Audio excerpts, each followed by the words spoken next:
ఈరోజు మనం చెప్పుకునే నీతి కథ ఏనుగు ఆలోచన. ఆ అడవిలో రకరకాల జంతువులు నివసించేవి.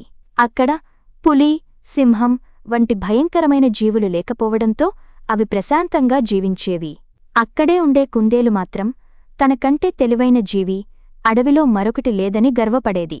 మిగతా అన్ని జంతువులను ఎగతాళి చేసేది. ఒకసారి జంతువులన్నీ అడవికి ఏనుగును రాజుగా నియమించుకోవాలని అనుకున్నాయి. అప్పుడు కుందేలు, ఆకారంలో పెద్దగా ఉన్నంత మాత్రాన రాజు అవుతుందా? నాలా బుద్ధిబలం కూడా ఉండాలి అంది. దానికి మిగతా జంతువులు, ఏనుగు అందరి గురించి బాగా ఆలోచిస్తుంది. మనకు రాజుగా ఏనుగు ఉండటమే మంచిది అన్నాయి. నేను ఒప్పుకోను. ఈ అడవికి రాజుగా నేనే ఉండాలి. కావాలంటే ఎన్నికలు నిర్వహించండి. ఎలాగూ నేనే గెలుస్తాను గర్వంగా అంది కుందేలు. ఎన్నికలు వద్దులే కాని ఒక ప్రశ్న అడుగుతాను. ఎవరైతే సరైన సమాధానం చెబుతారో వారే విజేత అంది జిరాఫీ. అలాగేనంటూ బదులిచ్చాయి కుందేలు, ఏనుగు. మన అడవిలో చాలా వరకు శాకాహార జీవులే ఉన్నాయి కదా, వాటికి ఎప్పుడు ఆహారం దొరకాలంటే ఏం చెయ్యాలి అడిగింది జిరాఫీ.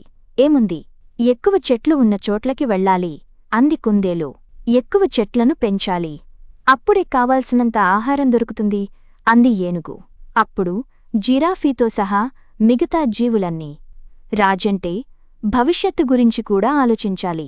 కాని నువ్వు ప్రస్తుతం కావాల్సిన ఆహారం గురించి మాత్రమే ఆలోచించావు. కాబట్టి ఏనుగే అడవికి రాజుగా ఉండటానికి అర్హత సాధించింది అన్నాయి. ఇక ఏమీ మాట్లాడకుండా మౌనంగా ఉండిపోయింది కుందేలు.